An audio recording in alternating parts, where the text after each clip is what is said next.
Hello everyone, welcome back to our YouTube channel. अस्सलाम वालेकुम। कैसे आप सभी? उम्मीद करती हूँ आप लोग अच्छे से होंगे और अच्छे से अपनी पढ़ाई भी कर रहे होंगे। तो यहाँ पे आप सभी देख सकते हैं फ़ौकानिया मौलवी पास जो 2023 में किए हैं, उनका स्कॉलरशिप फॉर्म अप्लाई शुरू हो रहा है। ठीक है, तो इसमें क्या क्या डॉक्यूमेंट लगेंगे, कैसे आप सभी को करना है अप्लाई और इसमें क्या क्या डॉक्यूमेंट लगेगा, कब से अप्लाई होगा, कब तक रहेगा, ये सारा मैं इस वीडियो में डिस्कस करने वाली हूँ। तो वीडियो को स्किप मत करना और सबसे पहला एक काम आप लोग करो, ये वीडियो फटाफट सबको शेयर कर दो। तो चलिए वीडियो को मैं अब शुरू करती हूँ। तो सबसे पहले आप लोग यहाँ पर देख सकते हैं अप्लाई कहाँ से करें। आप लोग स्कॉलरशिप फॉर्म कहाँ से भरोगे, कैसे फिलअप करोगे, ये सब मैं बताने वाली हूँ। ठीक है, तो आप लोग अप्लाई कहाँ से करोगे, तो चलो सबसे पहले इनके वेबसाइट पर मैं लेकर चलती हूँ। तो सबसे पहले आप लोग यहाँ पर देख सकते हैं, मैं पहले पूरा दिखा देती हूँ आप लोग को। आप लोग यहाँ पर देख सकते हैं कहीं पर भी स्कॉलरशिप फॉर्म अप्लाई का नहीं दिया हुआ है। ठीक है, इनकी वेबसाइट पे मैं चेक की हूँ, यहाँ पर कहीं पर भी स्कॉलरशिप फॉर्म का नहीं दिया हुआ है। तो अब आप सभी कहाँ से करोगे? तो आप सभी जिस मदरसे से पास आउट हुए हो, जिस मदरसे से आप लोग अभी एग्ज़ाम दिए हो, फ़ौकानिया या मौलवी का एग्ज़ाम पास किए हो, उसी मदरसे से आप लोगों को ये फॉर्म भरना है। ठीक है, स्कॉलरशिप फॉर्म आप लोग कहाँ से भरोगे, तो आप सभी को अपने मदरसे से कांटेक्ट करना होगा। मदरसे में आप लोग जाओ और किसी टीचर से आप लोग, अगर किसी टीचर से जानते हो कि हाँ उस मदरसे में, तो आप लोग उनसे कांटेक्ट करके अपना फॉर्म भरवा सकते हो। या फिर नहीं जानते, किसी से नहीं है राब्ता, तो आप सभी जाओ डायरेक्ट मदरसे में और आप लोग कहोगे स्कॉलरशिप का फॉर्म भरना है, तो आप सभी को वो कह देंगे कि हाँ शुरू हो चुका है स्कॉलरशिप फॉर्म अप्लाई। या फिर अगर नहीं हुआ होगा तो वो कह देंगे कि नहीं अभी नहीं हो रहा है। लेकिन जैसा कि मैं 2-3 मदरसे में पता की हूँ, तो वहाँ पर कहा गया है कि हाँ शुरू हो गया है। ठीक है, तो किसी शायद ही किसी मदरसे में नहीं हुआ होगा, लेकिन ज़्यादातर मदरसे में शुरू हो गया है। तो आप लोग को पता चलिए आप लोग कहाँ से अप्लाई करोगे। किसी वेबसाइट पे नहीं होता है, ये BSEB बिहार बोर्ड या फिर ये सब वाला नहीं है। ठीक है, जैसे आप लोग को BSEB में अगर आप लोग फर्स्ट करते हो तो आप लोग उसमें अप्लाई कहाँ से करते हो, तो उनका वेबसाइट होता है। लेकिन मदरसा में ऐसा नहीं है कुछ, आप लोगों को मदरसे से ही कांटेक्ट करके करवाना पड़ता है। यहाँ पे डायरेक्ट ऑनलाइन आप लोग नहीं कर सकते। तो आप सभी को कहाँ से करना है, तो मदरसे से जाके कांटेक्ट करके आप लोग को करना होगा।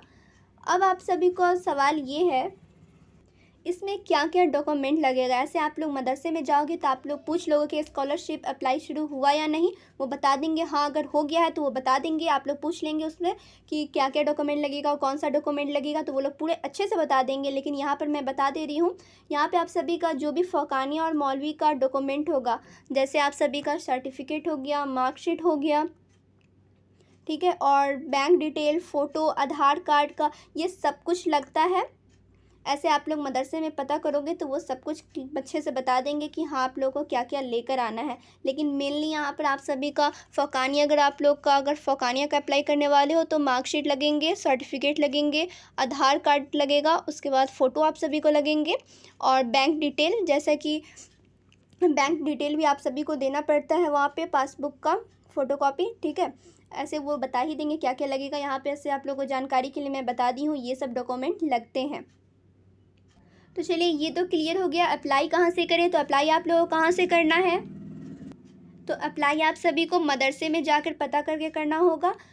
और अप्लाई शुरू हुआ या नहीं, तो किसी किसी मदरसे में शुरू हो गए हैं, किसी में नहीं हुआ है, तो वो भी 2-3 दिन में शुरू हो जाएगा।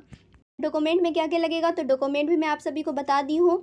मेनली आप लोगों का marksheet, certificate, bank detail, photo, Aadhaar card, यही सब लगते हैं। लेकिन आप लोग जब मदरसे में जाओगे तो एक बार आप लोग कंफर्म हो जाएंगे। ठीक है, अब पैसा कैसे आएगा, ऑनलाइन या ऑफलाइन, ये भी आप सभी का सवाल रहता है कि पैसा ऑनलाइन आएगा या ऑफलाइन आएगा। जब आप लोग मदरसे से जाके कांटेक्ट करके करोगे तो कैसे पैसा आएंगे। ऐसे तो आप लोग मेनली BSEB का अगर फॉर्म अगर ऐसे फिलअप करते तो ऑनलाइन ही हो जाता है। स्कॉलरशिप का आप लोग करते तो वेबसाइट पे आप लोग खुद से ही फॉर्म भर के अप्लाई कर देते हैं। लेकिन इसमें ऐसा नहीं है, इसमें आप सभी को मदरसे में जाकर करवाना होगा। तो पैसा कैसे आएगा, ऑनलाइन आएगा या ऑफलाइन आएगा। जब आप लोग डॉक्यूमेंट जमा करोगे तो वहाँ पर आप लोग का बैंक डिटेल पूछता है। ठीक है, बैंक डिटेल भी आप सभी से लेगा। तो बैंक डिटेल क्यों लेगा, ऑनलाइन पैसा भेजने के लिए लेगा ना। तो ये चीज़ भी क्लियर हो गया, कंफर्म हो गया आप लोग की पैसा कैसे आएगा, तो ऑनलाइन आएगा ना कि ऑफलाइन। जब बैंक डिटेल ले रहा है वो, तो ऑनलाइन ही पैसा आएगा, आप सभी के डायरेक्ट खाते में पैसे आएगा। तो ये सारा चीज़ आप लोगों का आई होप क्लियर हो गया होगा। तो ये तो आप लोगों को मालूम चल गया, अप्लाई शुरू हो गया है, लेकिन कब तक रहेगा, ये कब तक आप लोग फॉर्म भर सकते हैं। तो फॉर्म आप लोग 1 महीने तक भर सकते हैं, 1 महीने के अंदर में ही ये ख़त्म हो जाएगा। डेट ख़त्म होने से पहले ही आप लोग इसे फिलअप कर देना, ठीक है। आप लोग स्कॉलरशिप के लिए अप्लाई कर देना, डेट ख़त्म होने से पहले ही, महीने के अंदर ही, 1 महीने के अंदर ही आप लोग ये सारा प्रोसेस कर लीजिएगा, तभी होगा। नहीं तो अगर डेट ख़त्म हुआ तो आप लोग समझ जाइए आप लोग का पैसा गया हाथ से। तो डेट रहते ही आप सभी ये फॉर्म भर लीजिए। अब बात ये भी रहेगा कि आप लोग का इसमें कुछ पैसा खर्च भी होगा या नहीं। तो इसमें आप लोग डायरेक्ट मदरसे से जाके करवाते हो तो कुछ भी पैसा नहीं लगेगा। आप लोग डायरेक्ट वहाँ पे जाके पता करके डायरेक्ट आप लोग को फॉर्म फिल करोगे और अप्लाई वो कर देंगे, ठीक है। इसमें कुछ भी पैसा नहीं लगेगा। अगर हाँ ये हो सकता है, अगर आप लोग किसी के थ्रू कराते हो तो कुछ लग सकता है, लेकिन ऐसे मेनली नहीं लगता है इसमें पैसा वैसा। अभी देख रहे हो तो आप लोगों के पास 1 महीना है, आप लोग 1 महीना के अंदर ही स्कॉलरशिप के लिए अप्लाई कर दीजिएगा। अगर आप लोग ये वीडियो बाद में देख रहे हो तब आप लोगों के पास समय है, आप लोग अक्टूबर ख़त्म होने से पहले ही करवा लीजिएगा। अक्टूबर में किसी दिन भी ये फॉर्म अप्लाई का डेट ख़त्म हो जाएगा, फिर आप लोग अप्लाई नहीं कर पाओगे, फिर आप सभी का पैसा समझिए नहीं आने वाला है। तो आप लोग सारा अप्लाई कर लो। फिर मिलूँगी दूसरे वीडियो में, जब तक अपना ख्याल रखें और अच्छे से पढ़ाई करते रहें।